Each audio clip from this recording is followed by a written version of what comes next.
Amida Moussa, pour ceux qui n'étaient pas là hier, et je vous souhaite welcome parmi nous. Merci. Je vais vous parler du programme. Aujourd'hui, avec Paul, il va un peu nous parler du stake pool. Après, avec M. Leader Sud, il va parler des cryptos et des portefeuilles électroniques. Et enfin, il y aura le contrat intelligent avec Frédéric Sanfoura, le promoteur. Pour ceux qui étaient là hier, vous pouvez faire un signe. Merci encore pour votre présence. Merci encore d'être venu en t-shirt Cardano. Ça fait du bien de vous voir comme ça. Pour ceux qui n'étaient pas là hier, on a parlé de la présentation du Cardano, la technologie de la blockchain. Nous avons parlé du Project Catalyst. Enfin, il y a Ban Walume qui nous a parlé de Gomaha. Donc, ceux qui étaient là avec nous hier savent un peu, juste une idée de qui on est, qu'est-ce que nous faisons et peut-être pourquoi on les fait. Alors, aujourd'hui, c'est purement technique. Donc, il faut avoir un peu de mind. Il y aura des mots un peu bizarres, mais j'espère que ça va aller. Alors, j'invite Paul. Paul va nous parler un peu du stake pool. Et après lui, ça sera Jules. Jules va nous parler des cryptos. Bienvenue, Paul. Merci pour la transition. Parce que nous sommes juste en train d'échanger. Mais juste en train de faire une petite conversation. Certes, j'ai pu lire les différentes réactions au travers les groupes et on a constaté que, certes, la technologie Cardano elle-même, c'est quelque chose d'assez nouveau. Moi, je vais vous faire les topos de comment on va présenter. Lorsqu'on va présenter pour la première fois la technologie Cardano, on m'a dit ceci.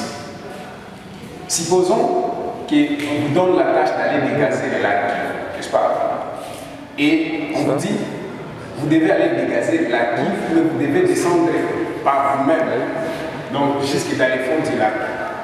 Vous allez utiliser une technologie qu'on est en train de... on a fabriqué, on a créé la technologie en question. Et on n'est pas sûr si ça fonctionne ou si ça ne fonctionne pas. Mais voilà, votre tâche consiste à aller dégazer les lacs. La première des choses qu'on se pose souvent comme question, c'est exactement la même question qu'on devrait se poser dans le contexte du monsieur qui doit aller dégazer les lacs. En fait, la technologie qu'on présente n'a jamais, elle est expérimentale. D'accord? On n'est pas trop sûr si ça marche ou ça ne marche pas. Mais quand même, par rapport à ce qui a été expliqué et la procédure qui a été mise en place pour concevoir les trucs, vous sentez que ça marche. Bon, il y a quand même un peu de foi. Mais personne n'a déjà essayé les trucs. Alors, la réalité, c'est que ce qui se présente à nous en tant qu'être humain, c'est l'incertitude. On est un peu incertain. On se dit, bah, c'est pas trop sérieux. C'est un peu flou là. Je ne comprends pas trop. Il y a beaucoup de choses qu'on m'a racontées. Je ne comprends pas. Et ça se comprend. Alors, la tendance générale pour les humains consiste à aller vers quelque chose qu'on comprend. Un exemple, si on demandait à quelqu'un de devenir enseignant, en fait, on comprend déjà qu'il veut dire devenir enseignant. Si on demandait à quelqu'un de devenir menuisier, on connaît déjà le menuisier, il prend un beau marteau et puis il fait quelque chose. Maintenant, la technologie blockchain correspond exactement à cet état d'esprit de l'incertitude. C'est une technologie en cours d'expérimentation qui est une alternative à des technologies déjà disponibles aujourd'hui. Alors, je me suis dit, on a parlé des choses un peu abstraites hier, parlons de quelque chose de concret. Je ne sais pas si l'ingénieur a qui paye. Est-ce que vous pouvez vous connecter au stake pool ici? Ici. Bon, je vais parler du stake pool. Les stakes, on a parlé de Cardano. Bon, certains se disaient concrètement, quand on a poussé les Cardano, Où est-ce que je touche sérieusement? Parce que je ne comprends pas, moi. Ce sont des choses peut-être abstraites. Mais pour dire simple, en fait, Cardano, c'est juste des ordinateurs interconnectés à travers le monde, ok, qui permettent de valider des transactions et des utilisateurs de ces réseaux-là.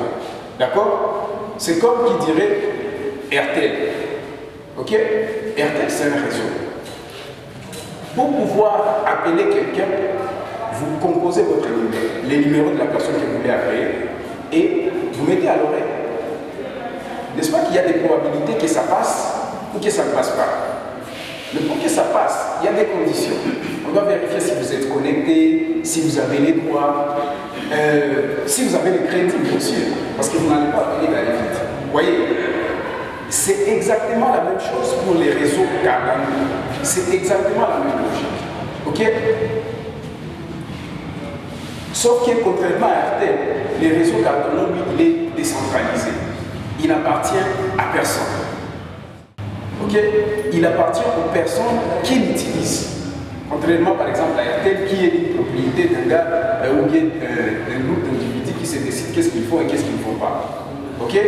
Maintenant, la partie là de la décentralisation fait que la technologie blockchain devient plus intéressante que les technologies actuelles. Ok? Je ne sais pas si on est déjà arrivé à cet endroit-là. Dès que vous êtes prêts, faites-moi signe. Alors, la partie dont on va parler maintenant, c'est les stakeholds. Les stakeholds, c'est juste un ordinateur. Mais un ordinateur sur lequel on a mis des protocoles. Qu'est-ce qu'un protocole? Un protocole, c'est juste un langage. Ok?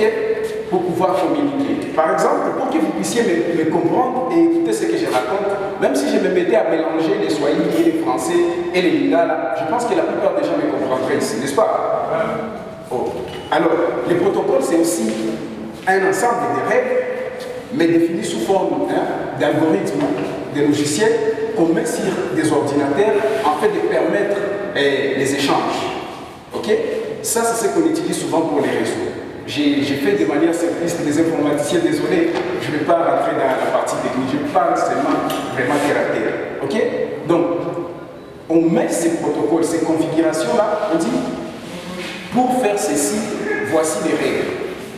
Voici comment est-ce que ça va fonctionner. Maintenant, un stakeholder, c'est juste un ordinateur dans lequel on a mis ces règles-là, en fait qu'en participant au réseau, lui aussi répondent aux normes et aux principes du réseau. Alors, il aura pour rôle numéro 1 de valider les transactions, rôle numéro 2 d'accroître la décentralisation. Parce que c'est plus la décentralisation qui est un élément aussi important pour la question de la blockchain. Parce qu'on a quand même besoin de l'indépendance, on a besoin d'être autonome. On ne veut pas vraiment dépendre de cela. Au-delà de cela, les stakeholders peuvent aussi être considérés comme une petite banque. Comme je le disais hier, toutes les transactions qui sont effectuées sur les réseaux coûtent des frais. Okay? Et ces frais-là servent, première des choses, à alimenter la trésorerie des Cardano. Deuxième des choses, elles servent à rémunérer les gens qui disposent de la crypto-monnaie des Cardano, notamment les EDA. Troisième des choses, ces frais de transaction-là servent à alimenter les stakeholders, donc les opérateurs, les gens là, toi, parce que n'importe qui ici, s'il a des compétences techniques, vous pouvez commencer votre propre stakeholder. Il suffit seulement d'avoir un serveur, de savoir si connaître un peu la configuration de serveur et tout ça, et vous pouvez faire votre propre stakeholder. Ce n'est pas, bon, disons qu'il y a peut-être les flux, oui. Mais vous pouvez aussi les faire. Ce sont juste des compétences techniques. Maintenant, vu que vous devez savoir rémunérer ces trois éléments-là, ces trois intervenants, ça fait que les stakeholders peuvent être considérés comme une petite banque. Parce que si c'est lui qui a déposé son argent sur les stakeholders, parce que pour qu'un stakeholder puisse valider des transactions sur les réseaux, en fait, il faut qu'il y ait un certain nombre de personnes qui font confiance à ces stake pools-là, ils vont déléguer leur argent. Déléguer, ce n'est pas déposer votre argent. Vous donnez seulement la preuve que vous possédez la chose dont vous prétendez être possesseur. C'est ça la délégation. Et je ne sais pas si j'en ai parlé hier, et les types de protocoles là, je vais y revenir peut-être un peu. C'est que lorsqu'on a délégué ces fonds sur un nœud ou un stake pool, on reçoit des récompenses. Ça se passe sur 20 jours pour valider que votre délégation a été validée. Donc il faut attendre 20 jours à partir du jour où vous avez délégué. Après 20 jours, vous commencez à recevoir autour de 0,5% annuel. Okay? Ah, c'est pas 0,5%, c'est 5% annuel. Oui, 5% annuel des revenus. Vous ne faites rien, vous déléguez seulement votre portefeuille sur les stake pools et dès que les stake pools valident les transactions, eh ben, vous serez rémunéré. Bon, pour le moment, il y a c'est autour de 1 million 500 000 EGA. Dès que vous les avez délégués sur votre stake pool, vous êtes garanti de valider au moins un bloc. Les blocs, c'est juste un ensemble de transactions, comme je le disais, qu'on doit ajouter sur la technologie. Parce que la technologie, c'est blockchain. C'est un ensemble de blocs et chaque bloc contient des transactions. Et c'est ces blocs-là qu'on est en train de lier. On les lie pourquoi? Pour éviter la falsification, la modification des contenus. Une fois qu'on a fini de valider une transaction, on se dit que tout ça est correct. On valide d'autres transactions, on en fait un bloc. Une fois qu'on a produit le bloc, la première des choses qu'on fait, c'est prendre ces blocs-là et d'aller les insérer sur la chaîne. Ok? Pour se rassurer qu'il n'y a personne d'autre qui viendrait modifier. Si quelqu'un d'autre vient avec une transaction qui contredit celle-là, on va la valider, on va la mettre aussi dans un autre bloc et puis on vient l'ajouter là-bas. Et ces blocs-là sont, comment on dit, horodatés. Ça veut dire, on connaît les blocs ici a été produit à quelle date, à quelle heure et à quelle minute. On produit, bon, je vais parler de technique, une clé de déchiffrement, ok, qui permet, par exemple, si on se dit que lui, il correspond à ceci, l'autre correspond à cela, on ne peut plus modifier. Si, par exemple, je me disais que je vais chiffrer bonjour, ok, pour les informaticiens, on va te produire un gros mot là de 64 caractères, seulement avec bonjour. Et peu importe où vous êtes, peu importe ce que vous faites, lorsque vous écrivez bonjour, ça doit produire les mêmes caractères. Vous voyez, ça fait que chaque bloc avec ses caractéristiques est lié aux blocs précédents et avec cet identifiant-là, ce qui permet de ne pas modifier les trucs. Alors, les stake pools, voilà. Ça ressemble à la sortie, c'est un peu bizarre, mais c'est juste un serveur sur lequel on exécute des trucs et c'est à ça que ça ressemble. Alors, au fait, il essaie juste de suivre les réseaux, d'exécuter et d'entretenir les registres. Mais on ne saurait pas prédire si les stake pools, là maintenant, ils peuvent produire un bloc, on ne sait pas, mais s'ils les produisaient, on les verrait ici et il va afficher un message qui correspond à la sortie du bloc en question. D'accord? C'est un peu ça. Donc, quand on dit réseau Cardano, quand on parle de Cardano, au fait, on voit seulement ces ordinateurs à travers le monde qui sont interconnectés et voilà la notion même de la décentralisation. Et comme je le disais, tout le monde peut créer son propre bloc et son propre stake pool. C'est une question de choix. Soit vous hébergez en ligne, ça va vous coûter de l'argent, et soit vous faites en local, nous on a un serveur local, et cela peut être intéressant. Bon, pour d'autres questions par rapport au stake pool, je pense qu'on va en débattre un peu en bas pour ne pas tuer le temps. Je pense que l'ingénieur avait quelque chose à ajouter, je ne sais pas. Il arrive parfois que vous puissiez valider autour des 15 ou 20 blocs, dirait une période de 5 jours. Et il dira cette période de 5 jours-là, pour chaque bloc que vous validez, vous recevez autour de 360 EDA. Si on fait les petits calculs là, 360 EDA, si on les multipliait par 5, on sait déjà qu'on est autour de combien? 7950. Oui, il faut avoir autour de 7950. Voilà. Ah, oui, c'est là. Et là, c'est les prix des pour le moment. Pour le moment, c'est une mesure qui est abordable pour ceux qui voudront suivre la partie qui va suivre là. Je pense que c'est l'essentiel qu'il fallait dire sur le step pour ne pas rentrer dans les aspects techniques. Merci. Merci pour votre attention.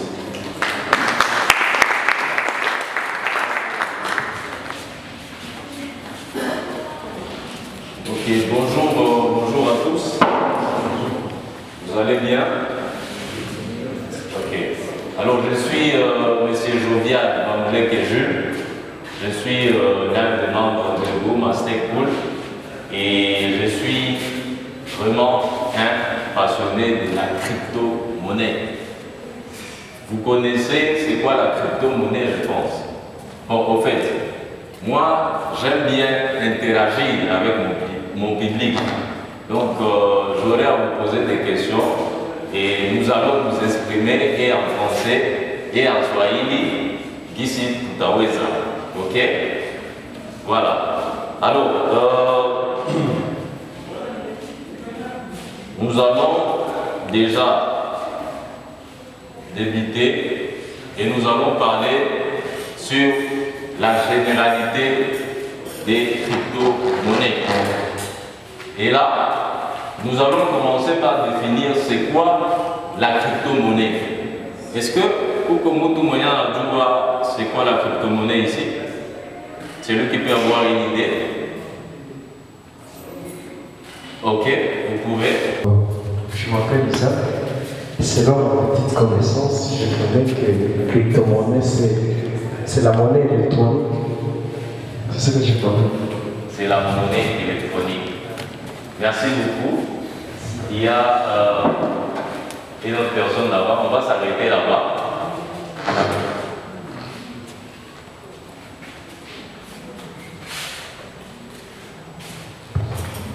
La crypto-monnaie, c'est une monnaie électronique virtuelle. Virtuelle. Merci beaucoup. Voilà, vous avez tous justement réussi. Bon, vous n'avez pas réussi à 100%, mais quand même vous étiez dans les chemins. Alors, nous allons voir c'est quoi la crypto-monnaie. En fait, nous allons lire ensemble. Une crypto-monnaie, c'est une devise numérique décentralisée. Par les mots décentralisé, vous pouvez déjà comprendre que c'est quelque chose qui n'est pas centralisé quelque part. Il n'y a aucun gouvernement, aucune entreprise étatique qui justement contrôle la crypto-monnaie. Alors, qui utilise des algorithmes cryptographiques et un protocole nommé blockchain. Alors, si on rentre un peu en arrière, il y a quelqu'un qui peut aussi savoir c'est quoi la blockchain. La blockchain. Personne? Bon, ça va. Nous allons lire ça ensemble. Nommer blockchain pour assurer la fiabilité, la sécurité et la traçabilité des transactions. Donc, la blockchain, c'est justement une chaîne de blocs. Comme le mot le dit déjà, la blockchain, c'est un livre de compte virtuel qui stocke les opérations de la crypto-monnaie. Donc, pour ceux qui font la finance, la blockchain, c'est un peu comme les journaux. Vous voyez le journal dans la comptabilité, ça trace les opérations, ok? Alors c'est un peu ça, la blockchain, ok? Voilà, alors on nous dit, les crypto-monnaies sont entièrement virtuelles, elles peuvent être stockées dans un portefeuille numérique protégé par un code secret appartenant à son propriétaire. Nous allons voir à la fin comment créer un portefeuille et nous allons voir c'est quoi les codes secrets que vous devez avoir pour sécuriser votre wallet ou alors votre portefeuille. Ok? Voilà. Alors, des plateformes d'échange comme Binance, Coinbase, Bitpam servent à acheter et à revendre de la crypto-monnaie. Donc, il y a de plateformes appelées échangeurs, que nous appelons échangeurs, qui vous facilitent d'acheter ou soit de revendre votre crypto-monnaie. Voilà, nous avons déjà vu c'est quoi la blockchain. Nous allons passer déjà pour voir l'origine de la crypto-monnaie. En fait, crypto-monnaie ilianziaka wapi, ama ilianzaka comment? Nous allons voir les crypto-monnaies sont nées d'Internet et de la mondialisation. Elles ne dépendent pas d'une banque centrale. Là, il y a déjà la notion de la décentralisation. Donc, il n'y a pas une banque qui justement contrôle la crypto-monnaie. Alors, elle ne constitue en rien des unités monétaires officielles comparables au dollar, à la livre sterling ou à l'euro. Alors, elles ont une existence réelle puisqu'elles sont utilisées sur la toile. Les plus connus, donc, Coco, la crypto-monnaie, c'est les plus connus actuellement. Et là, nous pouvons voir les Bitcoin, l'Ethereum, Cardano, et là, voilà. Alors, il y a des critères essentiels qui font à ce que nous pouvons dire que telle monnaie, c'est une crypto-monnaie ou alors telle monnaie n'est pas une crypto-monnaie.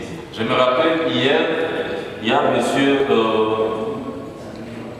Monsieur Roger qui a posé une question en demandant est-ce que les mobile money d'Airtel sont aussi des crypto-monnaies. Nous allons trouver ici la réponse. Voilà. Voici les deux éléments essentiels qu'il faut justement voir ou surveiller pour être sûr que c'est une crypto-monnaie ou pas. Il y a d'abord des monnaies pair à pair, dépourvues des banques centrales. Donc déjà, avec le virtuel de mobile money, il y a la centralisation. Ok? Donc les virtuels que nous utilisons, ce sont des dollars, des vrais dollars, qui sont quelque part à la banque centrale, okay, et que nous voyons dans nos téléphones pour se transférer ces virtuels-là. Mais vous comprenez ici, les crypto-monnaies s'établissent sur des relations de type pair à pair, sans l'intervention d'une banque. Elles fonctionnent sur un mode décentralisé, nous avons vu ça, et n'ont pas de cours légal, même si certains pays peuvent les encadrer comme la France.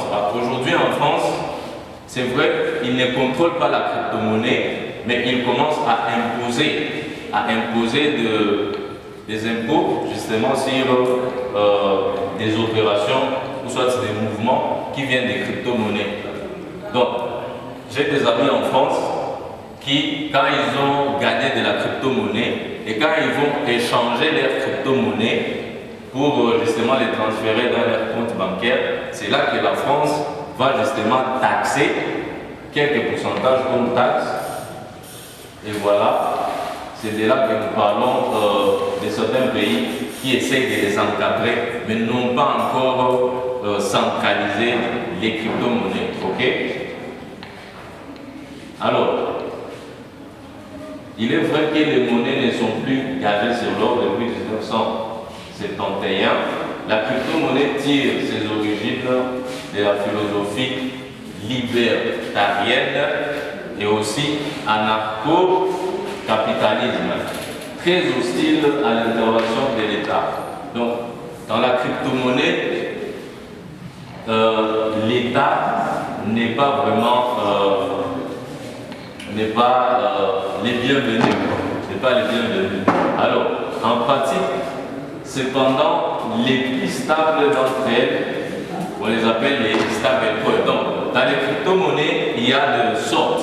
Ok? Il y a des crypto-monnaies qui sont justement très volatiles, comme les bitcoins, comme l'Ethereum, comme les Cardano EDA. Ma crypto-monnaie, c'est une variée. Donc, ça peut monter, ça peut redescendre. Ça n'a pas une valeur fixe. Contrairement au stablecoin, un peu comme l'USDT ou l'USDC, ce sont des monnaies virtuelles qui sont justement endossées à la valeur du dollar. Okay? Donc, un USDT égale à $1. Okay? Mais un Bitcoin n'est pas égal à $1. Actuellement, un Bitcoin, je crois que ça nage autour de... Voilà. Donc actuellement, un Bitcoin égale à $16 000. Vous comprenez ça? $16 000 un Bitcoin. Alors,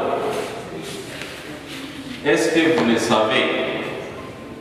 La première crypto-monnaie a été créée en 2009 et c'est les Bitcoins justement. Il a été créé par un programmeur. Jusqu'à maintenant, il n'est pas connu. Jusqu'à maintenant, son vrai nom, Abidjou, et personne ne le sait. Mais on attribue ça à un monsieur appelé Satoshi Nakamoto, de pseudonyme Menyé Banaïta, qui est le créateur du Bitcoin, mais ce n'est pas ça son vrai nom. Alors, après création, il y a Bitcoin, il y a eu justement d'autres crypto-monnaies qui ont commencé à se développer et à voir le jour. Et c'est là que nous allons voir crypto-monnaies Amingi que nous appelons les altcoins. C'est une quoi créer. D'autres personnes appellent ça des shitcoins. Qui peut savoir qui veut dire shitcoin? Shitcoin. Il y a quelqu'un qui sait? Personne? Oh. Alors c'est un peu d'anglais. Shitcoin. Ouais, déjà il y a le mot shit qui veut dire la merde. Et puis coin. Donc on les appelle des coins de merde. Parce que ce sont des coins qui sont venus juste copier la technologie de la blockchain et ils n'ont rien apporté comme solution, ou soit comme innovation. Alors, c'est vrai, après le Bitcoin, il y a eu des vraies crypto-monnaies qui sont venues apporter des solutions comme Ethereum, comme Cardano que nous allons voir. Et voilà.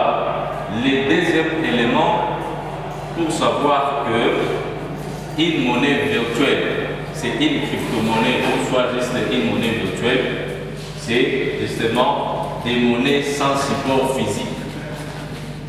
Donc, nulle part, à Outona, voici un Bitcoin, on va présenter billet à Bitcoin, on va billet à Ethereum, on va billet à Cardano. Ça n'existe pas. Donc, vous ne pourrez retirer de la crypto-monnaie au guichet d'une banque pour acheter votre baguette de pain. Cela signifie que les crypto-monnaies sont purement électroniques et n'existent pas sous forme de pièces de billets. Bon, jamais il y a eu des pièces de billets de crypto-monnaie. Leur usage est d'autant plus que simple qu'il est purement virtuel. Donc, ma crypto-monnaie, ça fonctionne justement uniquement de façon virtuelle. Ok? Donc, de façon virtuelle. Alors, maintenant, comment marche la crypto-monnaie? Comment ça marche? Alors, la crypto-monnaie est un fonctionnement très facile à comprendre. Léo, tu vas comprendre comment crypto-monnaie c'est l'atomique. Ok? Et j'aimerais que, plutôt que moi, nous tous, on a au moins une idée sur le fonctionnement de la crypto-monnaie.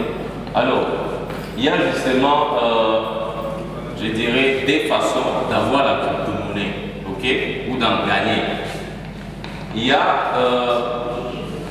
à partir du minage, donc quand vous faites le minage, on appelle ça encore la preuve de travail, ok. Donc, à part le minage, il y a aussi la preuve d'enjeu ou alors preuve de participation. Là, c'est avec Cardano, nous allons voir ça. Ou alors l'achat de la crypto-monnaie. Bon, nous allons voir déjà la preuve de travail ou minage. Et je vais inviter une personne à nous aider à lire. Qui peut nous aider à lire? Faire des travaux de minage.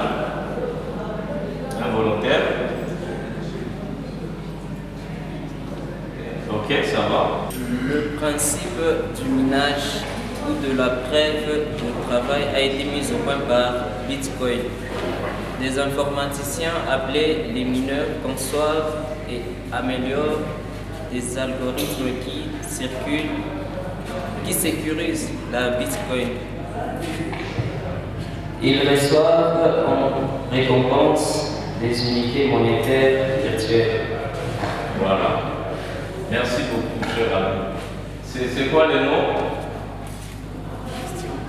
Le nom, c'est Christian. Ah, ok, merci, c'est Christian. Ok, alors nous avons des minages, on les appelle des mineurs.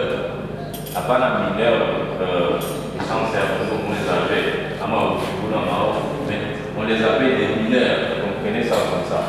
Alors, quels font les mineurs? Donc, les mineurs, ils sont justement là pour nous permettre la sécurité ou alors pour faciliter les transactions au niveau de la blockchain Bitcoin. Ok? Donc les mineurs, on emploie dans ma machine, ma appareil, ok? Qui les permettent de miner les bitcoins, ok? Et quand ils minent les bitcoins, ils gagnent des pièces de bitcoin. Vous comprenez un peu ça? Alors, il est ma machine, il y a un minage à bitcoin. Si vous avez la capacité à consommer les courants, il y a un défi. Parce que, wakati, on doit miner les bitcoins, on doit nécessairement avoir beaucoup plus de l'énergie.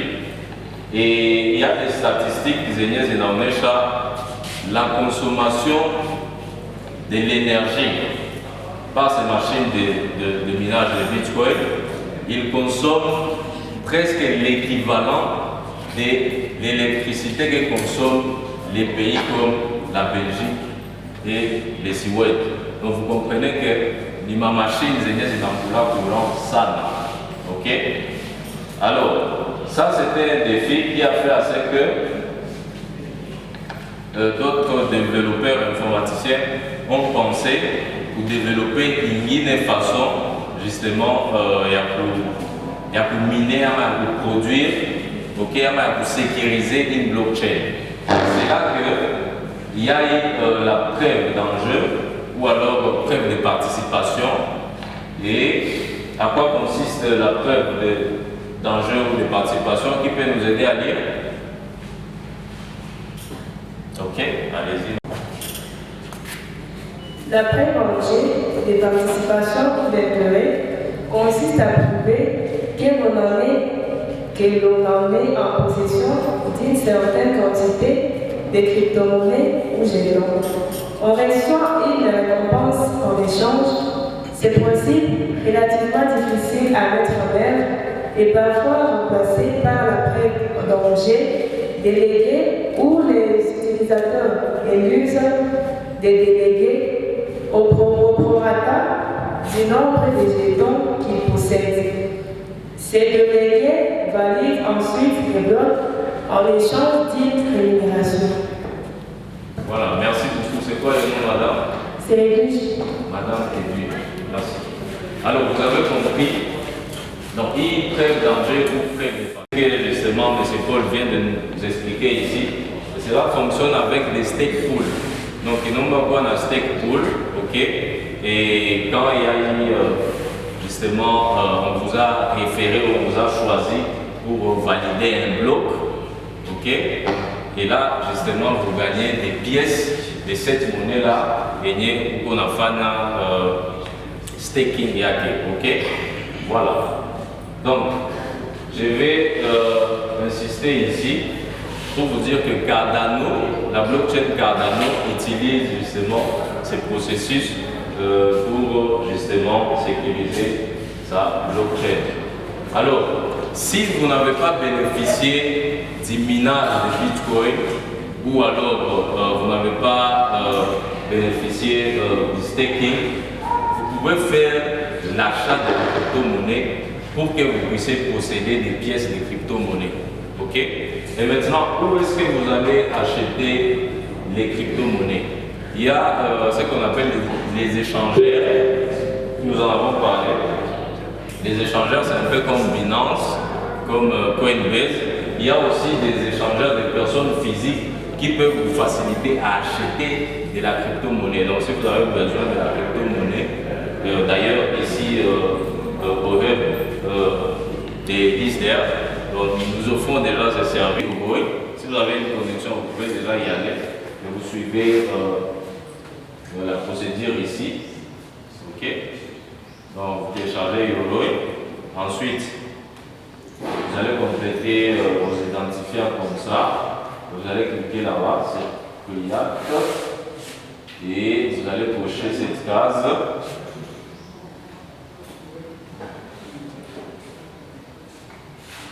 Et puis vous allez continuer.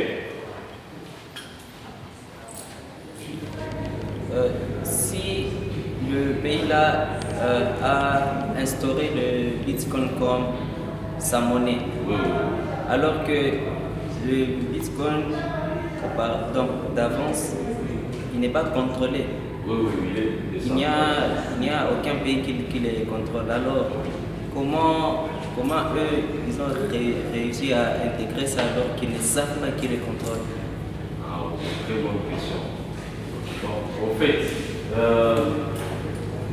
ils ont instauré ou ils ont accepté l'utilisation de la crypto-monnaie pour leur permettre de faire des opérations, même à l'international, et d'avoir une monnaie qui ne sera pas, qui ne va pas connaître l'inflation. Parce que vous savez, des monnaies comme le dollar, ils peuvent subir l'inflation, ok? Mais les bitcoins et les crypto-monnaies, il y a déjà cette possibilité-là pour que la crypto-monnaie ne connaisse pas l'inflation. Parce qu'il peut y avoir la hausse ou la baisse, mais la monnaie ne peut pas justement tomber dans ce qu'on appelle l'hyperinflation. Ok? Vous avez un peu compris? Donc, vous comprenez un peu? Juste un peu, vous n'êtes pas satisfait? Ok, ça va. Il y a d'autres éléments que nous allons voir ici, les avantages de la crypto-monnaie qui vont justement vous permettre de comprendre pourquoi ils ont adopté la crypto-monnaie comme leur monnaie justement légale du pays. Alors, il y a 3 générations de la crypto-monnaie. Donc les crypto-monnaies ont subi 3 générations. Ok? Et la première, elle est là. Si on est représenté par les bitcoins 2009, solidement implanté, initiateur de l'engouement médiatique et public pour les crypto-monnaies, il suffit de la quitte régulièrement pointée comme salaire, sa taille des blocs relativement faible, notamment. Voilà. Là, c'est la première génération des crypto-monnaies créée en 2009 qui a eu de l'ampleur justement parce qu'avant ça, il y avait d'autres monnaies virtuelles qui étaient justement émises, mais qui n'avaient pas eu de succès. Mais le Bitcoin a connu ce succès et voilà qu'il avait aussi des défis comme la lenteur de sa blockchain. Okay? À un certain moment, les opérations seraient la première génération de la crypto-monnaie. Alors, il y a eu la deuxième génération, c'est à partir de 2011. Et qu'est-ce qui s'était passé? Qui peut nous aider à lire? Qui peut nous aider à lire? Personne? Alors, la deuxième génération de 2011 présente des améliorations mineures, soit des innovations technologiques permettant de nouvelles fonctions l'archétype de cette deuxième génération est Ethereum, qui est devenu code source de Bitcoin, donc qui est dérivé. Donc, l'Ethereum, ils ont juste, se sont référés à la blockchain Bitcoin pour justement faire leur propre blockchain. Et voilà, et ils ont innové ou ils ont amélioré en ajoutant des smart contracts ou alors des contrats intelligents. Les contrats intelligents, c'est au fait des contrats qui fonctionnent de façon autonome. Vous savez, de nos jours, on peut aller chez le notaire, tout simplement, nous allons se fixer des clauses et au cas où ils ne sont pas respectés, il y aura telle ou telle autre chose. Alors, comme nous sommes des humains, il peut y arriver que des choses soient respectées, mais nous aussi, les humains, nous n'allons pas respecter ce qui était dit si les clauses n'étaient pas nécessairement respectées par nous les hommes. Alors, les contrats intelligents, il faut programmer déjà de façon à ce que les clauses, une fois qu'ils sont respectées, il y aura justement des déclenchements de ce qui était dit, ok? Et s'ils ne sont pas respectés, les smart contracts ne vont pas La troisième génération maintenant de la crypto-monnaie, ça a commencé depuis 2017, ok? Et là, qu'est-ce qu'il y avait eu? Il y avait eu des soucis au niveau de la deuxième génération aussi, avec Ethereum. Ethereum était saturé déjà avec les opérations ou alors les transactions. Parce que vous savez, quand Ethereum a mis en place les smart contracts, il y a eu possibilité aussi de créer des tokens ou alors votre propre monnaie sur la blockchain Ethereum. Alors, puisqu'il y a eu beaucoup de smart contracts derrière la blockchain Ethereum, Ethereum aussi a connu des problèmes de gaz fee ou alors des frais. De nos jours, vous ne pouvez pas vraiment faire une opération en Ethereum ou alors une transaction, car les frais sont vraiment élevés. Vous pouvez tenter d'envoyer 100 $ et vous allez vous rendre compte que les frais graphiques attendent 30 à 40 $. Vous comprenez? Donc, Ethereum, il faut travailler aussi pour résoudre ces problèmes-là. Mais entre-temps, il y a eu la troisième génération des crypto-monnaies où il y a même Cardano. Et qu'est-ce qu'ils ont fait? Ils ont essayé de pallier à ces problèmes-là. Et Ethereum était en train de faire face. Ok? Et voilà qu'il y a eu naissance de la blockchain Cardano ADA en 2017. Et avec Cardano ADA, il y a déjà la possibilité de faire assez de transactions par seconde. Ok? Donc vous pouvez, par exemple, envoyer ou faire des transferts de fonds et dans une seconde, la blockchain Cardano va valider 21 millions de transactions. Donc, quand vous êtes en train de faire la transaction, votre transaction sera validée et 21 000 autres transactions seront aussi validées au même moment que vous. Alors, maintenant, c'est quoi la valeur portée par la rareté comme pour les métaux précieux? Donc, ici, c'est pour vous faire comprendre que les crypto-monnaies, ils ont aussi leur façon d'éviter l'inflation. C'est ce que je disais. Alors, en général, les crypto-monnaies sont conçues pour créer une quantité connue et limitée de jetons. Donc, crypto-monnaie a basé créé juste pour que les puissent mingi sur les marchés. Et nous avons vu qui crée ou alors qui émet les crypto-monnaies. C'est un peu comme les billets de banque. Qui émet les billets de banque? Est-ce que vous m'en avez? C'est la banque centrale. La banque centrale. Voilà, et maintenant, dans les mondes cryptographiques, ceux qui émettent justement les crypto-monnaies, nous avons vu, ce sont les mineurs ou les bitcoins et les gens qui font les staking pour justement notre monnaie Cardano. Ok? Alors, pour les bitcoins, nous devons savoir il y a déjà une vue de pièces qui seront justement minées ou émises. Ok? Et là, nous voyons, il y a 21 millions de bitcoins qui seront en circulation. Donc, jamais vous allez voir des bitcoins qui vont dépasser ces nombres. Il y aura 21 millions de bitcoins et qui seront minés jusqu'en 2140. Le tout dernier bitcoin qui t'a mis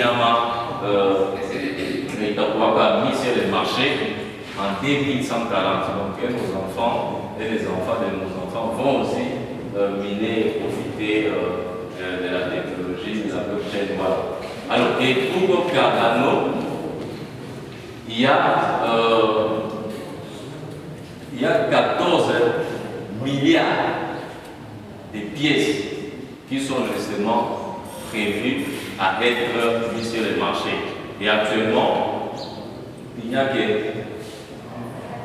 11 millions. Nous allons voir ça. Nous allons voir ça. Si toutes ces technologies-là, Bitcoin, Cardano, Ethereum, utilisent le halving. Le halving, oui, justement. Ils utilisent le halving pour éviter l'inflation. Oui, et si vous utilisez le halving, vous avez dit que le halving, c'est de réduire de la moitié le nombre de Bitcoin émis au cours d'une certaine année. Alors, l'autre moitié là qu'on réduit, ça passe où? Ah, ok. Donc ça c'est pour permettre la rareté des pièces. Ok. Donc pour que les pièces de circuit soient mises en circulation, vous comprenez? C'est une politique. Je pense même pour les immobiliers de banque, il y a une politique qui est utilisée pour éviter l'inflation. Vous comprenez? Donc ici vous comprenez. Les derniers bitcoins sera miné en 2140. C'est avec cette politique-là qui réduit, chaque 4 ans, ça réduit le nombre de pièces et ça devient donc difficile de miner un bitcoin. Donc ça prend du temps, plus de temps pour miner ou rajouter d'autres pièces en circulation. Vous comprenez un peu? Ah, juste un peu. Bon, là-bas, il y avait aussi une question. Je reste avec combien de minutes? Ah, je vais vous parler. Alors, est-ce que vous avez quelqu'un peut avoir une connexion? Pour créer un wallet, c'est trop simple. Il faut aller sur Play Store. On appelle ça l'adresse publique. Donc tout le monde peut l'avoir. Ok, ça ressemble à ça. Il y a ce sont des chiffres. Les chiffres, c'est vraiment connu. Vous voyez ça? Alors, qu'est-ce que je fais? Je vais copier cette adresse. Nous allons faire ça ici même en live. Je vais vous montrer. Et puis, je vais aller dans mon wallet. Le monsieur va beaucoup bénéficier ici. C'est quoi le nom en français? Voilà. Je vais aller dans EDA, dans les monnaies EDA. Je vais coller ici l'adresse de M. Boaz. Vous avez vu. Je vais mettre les montants. Je lui envoie 3.D EDA. 3.D EDA actuellement, ça équivaut à $1. Je confirme. Vous avez vu. Je vais mettre mon mot de passe. Ok. Vous voyez. Ça dit quoi? 3.D EDA qui équivalent à $1. Et ici, je vais vous faire comprendre la décentralisation. Est-ce que vous pouvez aussi voir cette transaction sur la blockchain? Ok? La transaction que moi je viens de faire avec Boaz, vous qui êtes là-bas, vous pouvez voir aussi la transaction et vous pouvez voir tout ce qu'il y a comme détail, des frais, combien on va couper et tout et tout. Nous allons voir ça.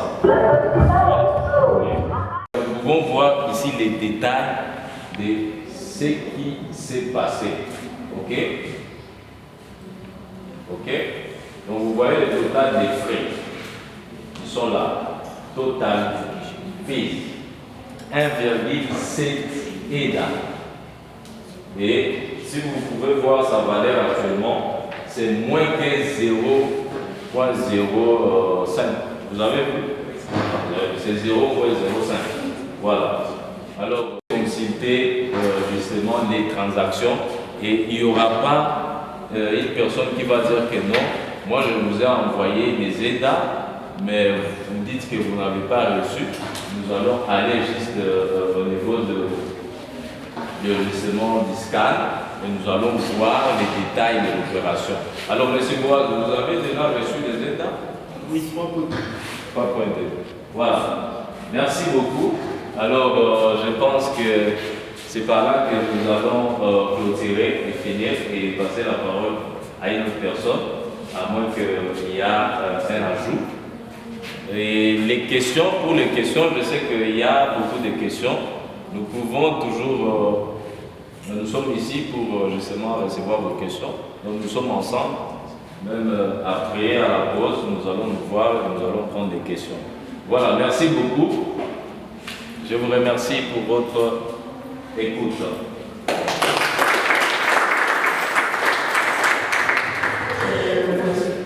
Le portefeuille électronique. Nous avons beaucoup de questions, ça je sais, mais on court derrière le temps.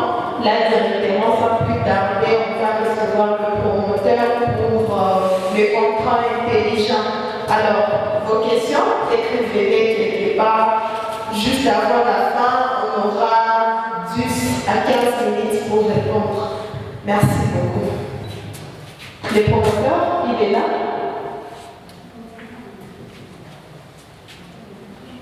Oui, je pense également démontrer quelque chose qui est similaire à ce que nous venons d'observer pour le contrat d'emploi par des ENA par le portefeuille. Mais moi, je vais vous montrer ce qui se passe dans le passement, autrement dit, vraiment de manière élémentaire. Okay? Donc, ce que je compte aujourd'hui, c'est que je compte vous emmener sur toute la série de production, d'utilisation et de modification de contrats intelligents. Et puis après, on verra si ça vaudrait la peine de faire des interprétations. Mais avant cela, une petite présentation sur les contrats intelligents. Je pense que je vais.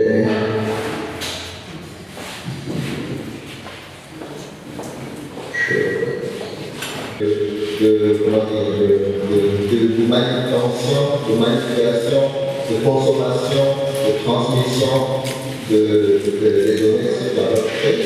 Autrement dit, les données, elles existent déjà avec le réseau, tandis que le blockchain lui vient modifier ou consommer cette valeur.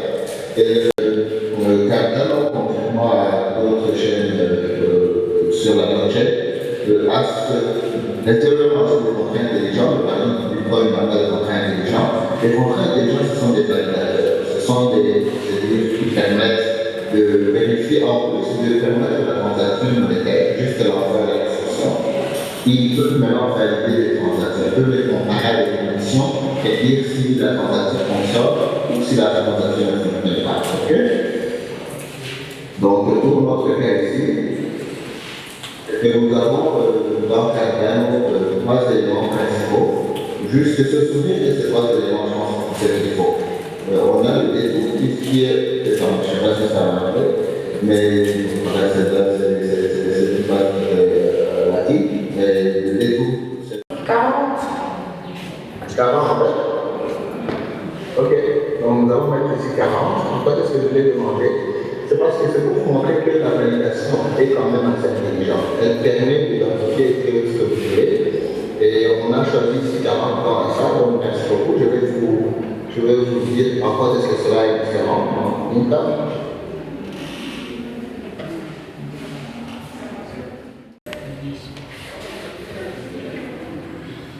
Ne vous en faites pas, là, je mets le système en préparation pour pouvoir lancer l'application. Je vais chercher le mix ici. Ne vous en faites pas, ça c'est juste pour moi de préparer.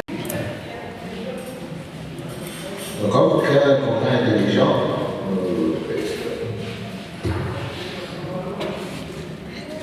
Vous avez besoin d'un environnement sûr, éternel, concret. Il prend ces formats ici. Vous voyez ici que j'ai mon boolean, j'ai mon contexte, mon redeem, mon détour, n'est-ce pas? Et qu'est-ce que j'ai dit dans la présentation? C'est que dès que vous avez indiqué que vous allez prendre le détour, le redeem comme élément de validation, vous voyez que lui-même s'auto-identifie de l'autre côté de la parenthèse, de l'équation, n'est-ce pas? Vous focalisez sur le temps du destinataire, on sait qu'il n'y a qu'un seul destinataire, n'est-ce pas? Et qu'est-ce que nous vérifions? Nous vérifions si le rédempteur est égal à 40. Ok? Et ce 40, c'est... ok? Ou bien carrément, je dis, il faut 40. Ok? Juste pour les donc l'élément le plus important, c'est celui-ci, qui prend tous les éléments qui précèdent et maintenant le compile. Ok? Il fait la compilation.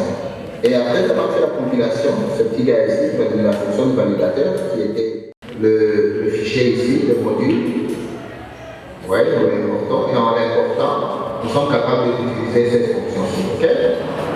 Donc, pour le faire, nous créons. Merci pour la question. La parole m'a accordée. En fait, je voulais comprendre que je peux rentrer encore en arrière. Comme notre frère il disait, comment un pays peut avoir Bitcoin comme une monnaie, alors que j'aimerais aussi savoir comment la population peut avoir accès à cette Bitcoin qui existe dans un pays. Comme ici au Congo, nous savons tous que notre monnaie c'est le franc congolais. C'est ce que je voulais savoir. La monnaie elle-même n'a de valeur que lorsqu'elle est utilisée. D'accord? Sa valeur réside dans l'utilisation qu'on en fait. Voilà pourquoi j'ai répondu hier d'ailleurs à M. Roger qui nous a demandé si lui-même pouvait créer sa propre crypto-monnaie. Je lui ai dit c'est intéressant de créer sa propre crypto-monnaie, mais votre crypto-monnaie là, vous allez la créer pour quelle raison? Qui va utiliser votre crypto-monnaie? Vous voyez? Et lorsqu'une crypto-monnaie n'est pas utilisée, en vrai dire, elle n'a pas de valeur. Elle n'a pas de valeur parce que c'est juste des inscriptions, des informations numériques digitales. C'est lorsqu'on fait usage de cette crypto-monnaie-là qu'elle trouve toute sa valeur. Donc, pour le cas d'un pays, oui, un pays peut décider d'utiliser la crypto-monnaie comme étant une valeur monnaie. Mais généralement, on ne préfère pas utiliser seulement la crypto-monnaie comme valeur du pays.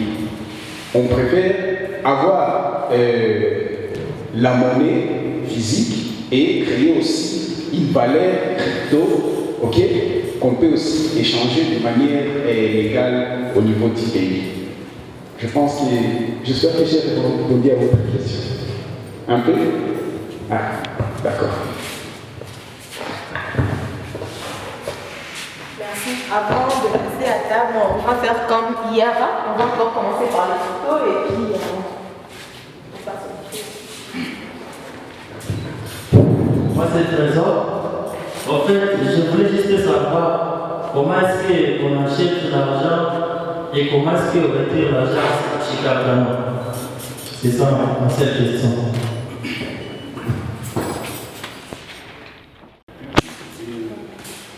Merci, Trésor. En fait, ce qu'on aimerait présenter, c'est que la crypto-monnaie n'a pas vraiment de valeur. Elle a de la valeur lorsque les gens en font usage. Ça veut dire, lorsqu'on arrive à créer des services, ok, qui utilisent une certaine crypto-monnaie, c'est à ce moment-là qu'on peut payer ces différents services-là, ok, à travers la crypto-monnaie. Je vais donner un exemple assez palpable. Récemment, je ne sais pas s'il y a des gens qui connaissent l'entreprise Tesla. Ils sont spécialisés dans les batteries, donc les systèmes solaires et les voitures électriques. Récemment, Tesla avait annoncé qu'ils acceptaient de payer la moitié. Ok, lorsque vous achetez une voiture Tesla, on paye la moitié en Bitcoin. D'accord? Ça Ça veut dire, c'est cet usage-là qui fait que la crypto-monnaie elle-même est adoptée. Je vais maintenant revenir à votre question. Vous pouvez retirer de l'argent en crypto, ou bien si vous avez besoin d'un monnaie artificielle, vous avez besoin de prendre en monnaie.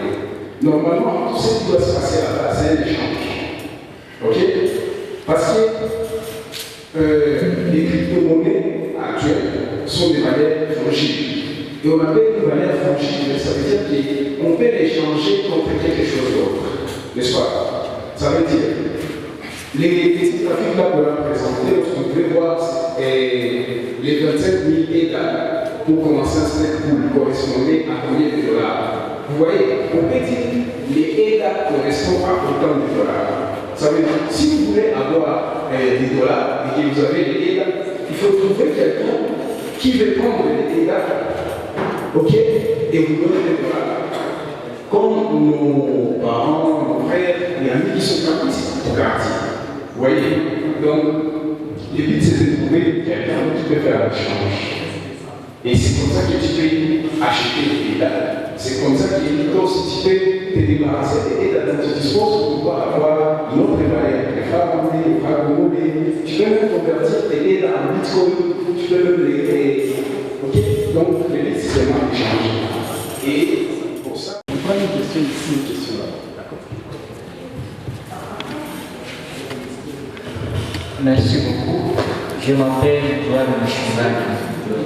Ma question est celle de savoir pourquoi la crypto-monnaie préfère la décentralisation au lieu de préférer la centralisation. Parce qu'avec l'interventionnisme étatique, ça pourrait nous aider à avoir le contrôle dans le système. Est-ce que la crypto-monnaie n'est pas à la base d'encourager le blanchiment des capitaux, dans les circuits financiers? Merci. Et de la protection de l'argent, vous et moi, on ne les connaît pas. Comme l'a présenté la politique là qui consiste à détruire chaque année une quantité de la crypto-monnaie, ok? C'est une politique qui est définie par la plupart des blockchains. D'accord? Maintenant, pourquoi est-ce qu'on préfère la décentralisation à la place de la centralisation? C'est parce qu'on aimerait éviter qu'il y ait un groupe d'individus qui ont un super pouvoir sur nous. Vous voyez?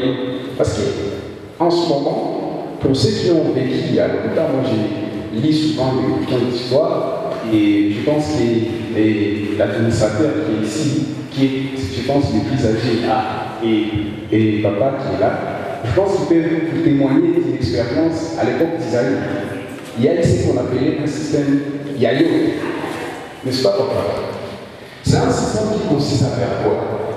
La banque centrale produit un seul billet. D'accord?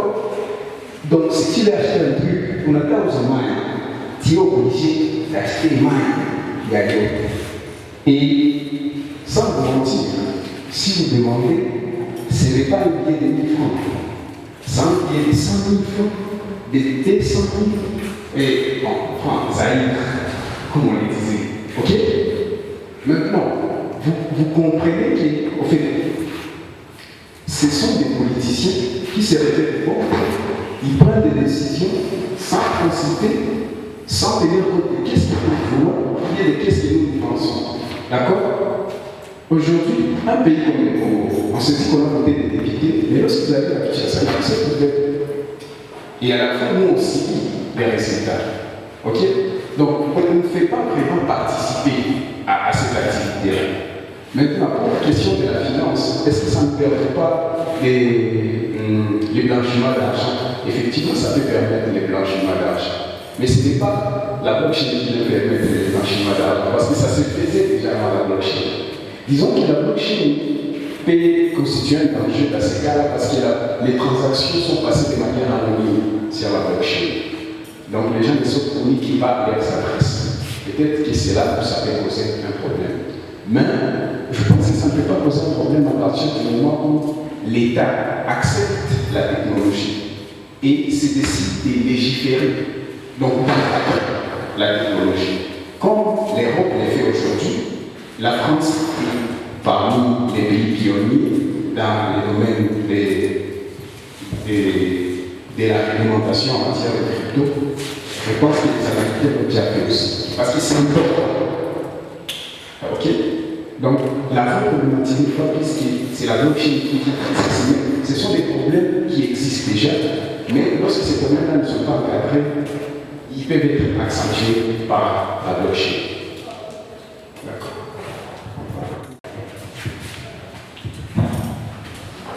Merci beaucoup. Je suis Bertin. Je viens suivre la matière, mais apparemment, ce n'est pas le domaine. En tout cas, elle est intéressante, la matière, je veux dire.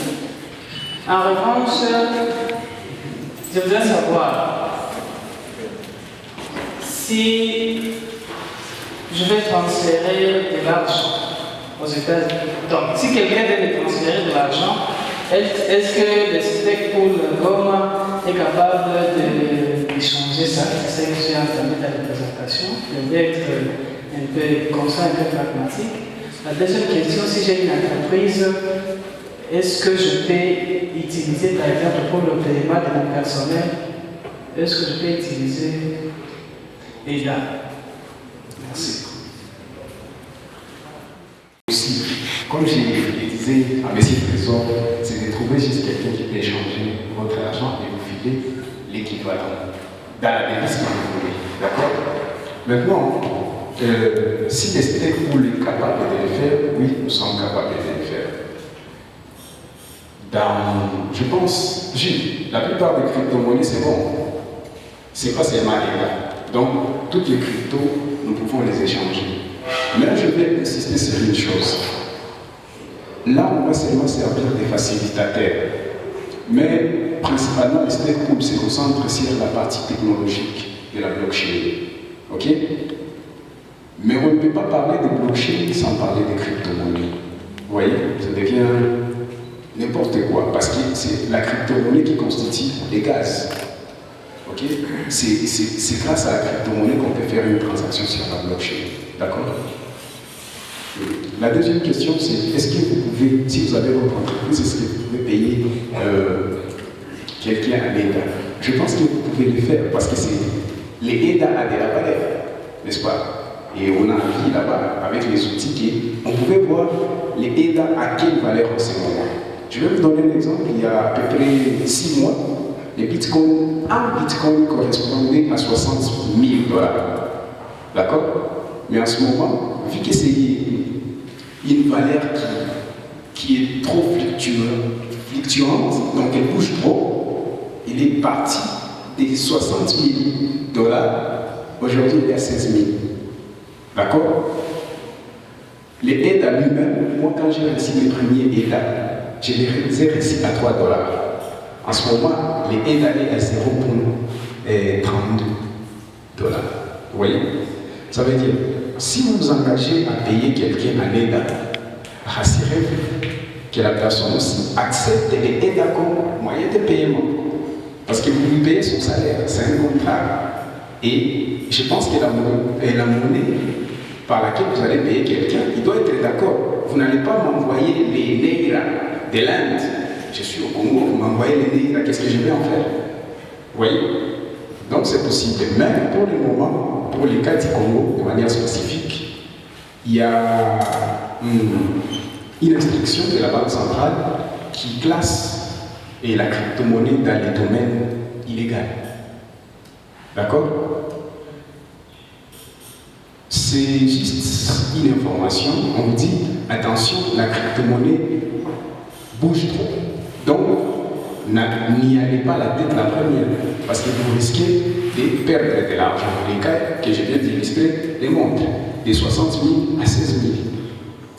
On ne saurait même pas faire la division si c'est par 3 ou par 4. Vous voyez? Donc, ce sont des aspects comme ça dont il faut tenir compte. et de manière pratique. D'accord? J'espère avoir répondu à votre question. C'est quoi son importance alors? Ah, l'importance réside dans sa mise en œuvre.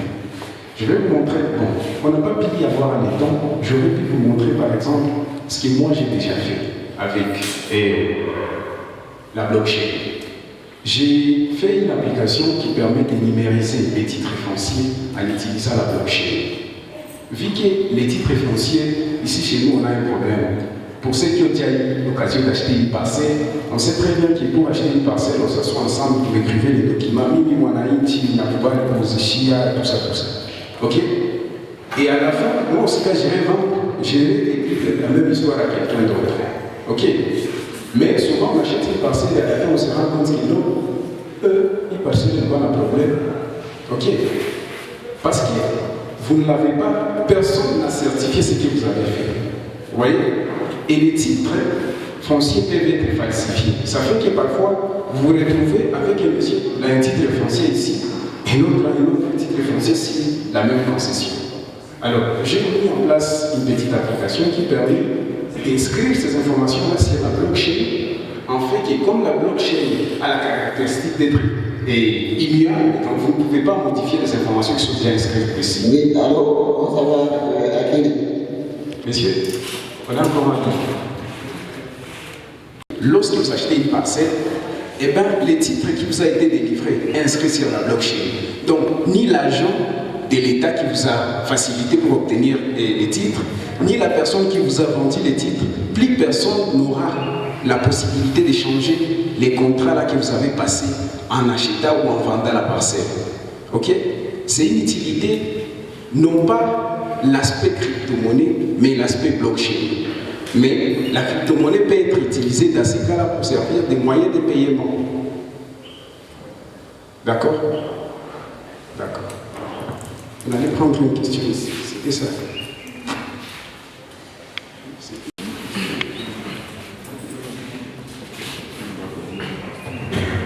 Merci pour votre question. Suivez très bien le journal publié par la Banque centrale. La Banque centrale du Congo a maintes reprises alerté les petits Congolais sur le fait que les crypto-monnaies, Bitcoin et autres monnaies virtuelles proposées sur les plateformes électroniques ne sont ni réglementées ni autorisées à opérer en République démocratique du Congo. Voilà. Merci beaucoup d'abord parce que vous êtes déjà informé, parce que vous venez juste de le dire, mais ce qui nous bloque à présent, la leçon est très bonne. Des monnaies virtuelles aussi, c'est bon. Alors, quelle est l'importance des Cardano EIDA alors que la RDC ne reconnaît pas ça? Deuxième question. Ça, c'est spécialisé à M. Gilles, qui venait de parler sur la crypto-monnaie. Parce que lui, au moins, il est aussi coach dans les marchés boursiers, il parle de trading forex et il voit presque partout. Alors, comment les logiciels utilisant les trading forex, les marchés boursiers, je prends le cas des MetaTrading, je les connais bien. Comment ils sont en mesure d'évaluer les taux d'une monnaie virtuelle par rapport à l'autre? Merci. Ce sont les deux. C'était très pertinent. Et nous, on y travaille depuis un peu de temps. La première des choses, c'est que je vais vous dire, c'est que notre gouvernement, par rapport à sa structure, est un peu désorganisé. Pourquoi? Il y a d'un côté la Banque centrale qui dit que, en fait, les crypto-monnaies et toutes les valeurs là sont illégales et non réglementées au Congo. D'accord? Mais lorsque vous allez sur les sites du ministère du numérique et des nouvelles technologies, vous entendez que le ministère du numérique et des nouvelles technologies est en train de signer un contrat pour qu'on puisse déployer la technologie blockchain en République démocratique du Congo. Est-ce que ce n'est pas une grosse contradiction ça? Ça veut dire qu'il y a un problème de coordination entre les amis qui travaillent au niveau de la Banque centrale et qui voient l'aspect financier de la blockchain. D'accord? Il y a aussi, d'un autre côté, les amis du ministère du numérique. et qui ont déjà compris à quoi ça peut servir la blockchain. Et que la crypto-monnaie, c'est une des applications, et d'ailleurs l'application la plus rudimentaire de la blockchain. Ok? Parce que si vous allez seulement sur Internet pour des questions de curiosité, et bien vous allez vous rendre compte qu'aujourd'hui on appelle la blockchain Web 3.0. Donc c'est la nouvelle version du web. Donc tout ce qui est sur le web aujourd'hui, les sites Internet, les applications, sont censés quitter les architectures client-serveur et aller sur la blockchain. Et ce qui se passe souvent au Congo, c'est que nous sommes toujours en retard. Parce qu'on a eu la culture de ne pas apprendre. Et c'est un retard. Peut-être qu'on se rendra compte que 50 ans plus tard, on était dans cette salle, on a parlé de blockchain, mais dans 50 ans, on sera en train d'utiliser la blockchain comme une technologie palpable au niveau local, mais en retard. Mais je pense que vous êtes des pionniers, parce que vous êtes parmi ceux qui en ont déjà entendu parler aujourd'hui. Et j'espère que vous n'allez pas vous limiter. La problématique, c'est plus la partie pécuniaire. Et c'est ça que la Banque centrale soulève. Mais si vous vous intéressez à la blockchain en tant que technologie, je ne vois pas en quoi est-ce que ça peut être illégal de créer une application. Je ne vois pas en quoi est-ce que c'est illégal de gérer un serveur. Je pense que c'est tout ce que je peux dire par rapport à cette question-là. Il y a contradiction entre le ministère du numérique qui veut mettre déjà sur pied. Et pour info, le parc de Virunga est en train de mettre sur pied ce qu'on appelle les NFT pour les différents gorilles et les espèces rares qui sont dans les parcs de Virunga. Les non-fungible tokens n'existent pas sans la blockchain. Et pourtant, le parc de Virunga, c'est une entité gérée par le ministère de l'Environnement et du Tourisme qui fait partie de l'État congolais. Alors on se demande, est-ce que les amis de la Banque centrale discutent avec leurs collègues des autres ministères pour savoir ce qu'ils sont en train de faire? Vous voyez? Ça veut dire, la question des technologies, la technologie vient toujours à la fin de la politique. Les politiques, les lois, les réglementations viennent après. Parce que les technologies... Question pertinente. En fait, concernant les trading, concernant justement le MetaTrader qui cote les paires de devises, c'est très simple. En fait, le MetaTrader a juste accès aux informations de la bourse concernant les valeurs de chaque monnaie, de chaque crypto-monnaie. Ok? Donc vous savez, la bourse, c'est la bourse où il y a les informations. Telle monnaie a haussé, telle monnaie a chuté.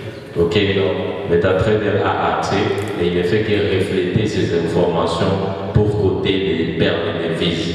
USDT contre EDA, euro contre dollar. On vous montre dollar a chuté de combien de pourcents contre l'euro. Voilà, c'est juste ça.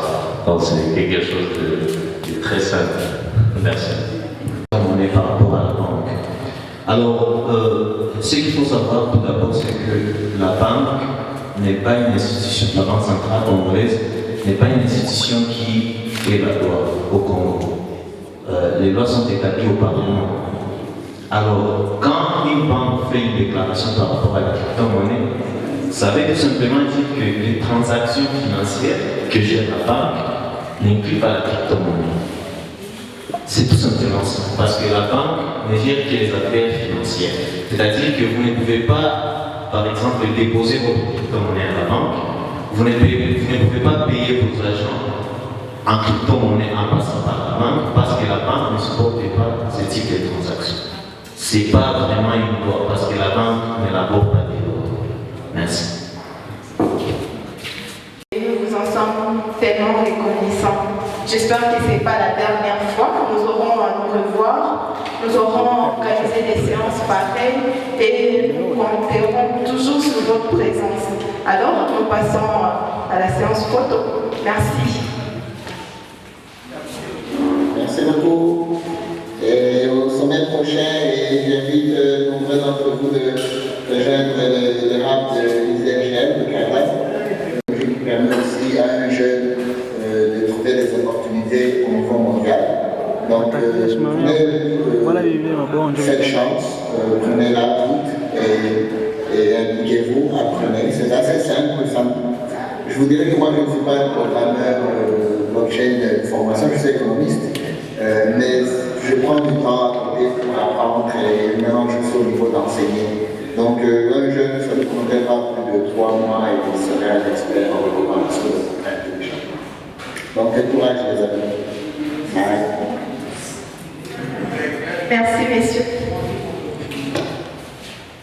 Vous venez?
Notable.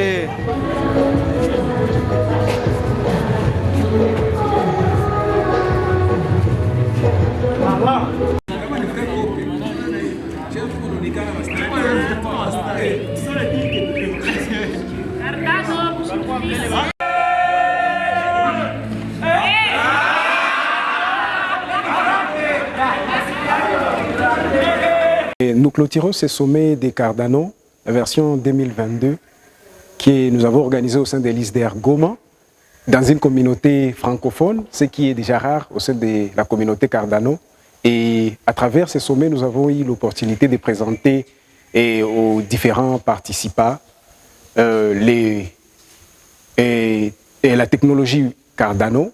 Nous avons également eu à présenter la blockchain et à travers ses avantages, et ce que cela pouvait apporter dans un pays comme la République démocratique du Congo, parce que nous sommes Congolais. Et également, nous avons eu à présenter l'opportunité à travers les Project Catalysts, à travers les différentes étapes qui sont présentées lors de la présentation du projet.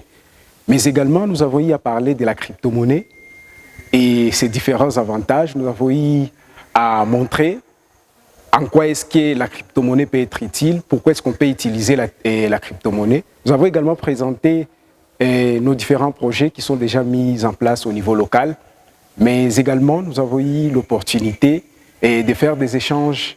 À travers les échanges que nous avons eu avec les participants, nous avons eu l'opportunité de comprendre que la nécessité d'utiliser la blockchain en tant que technologie ici se faisait ressentir, mais également qu'il y avait un besoin vraiment de connaissances, et nous espérons qu'à travers les différentes formations que nous allons organiser au niveau des hubs de Goma, nous allons donner l'opportunité de transmettre ces connaissances-là aux participants qui étaient déjà nombreux, et également ceux qui étaient techniciens, nous allons leur montrer la voie pour pouvoir travailler sur la blockchain Cardano à travers les différentes opportunités qui sont déjà disponibles.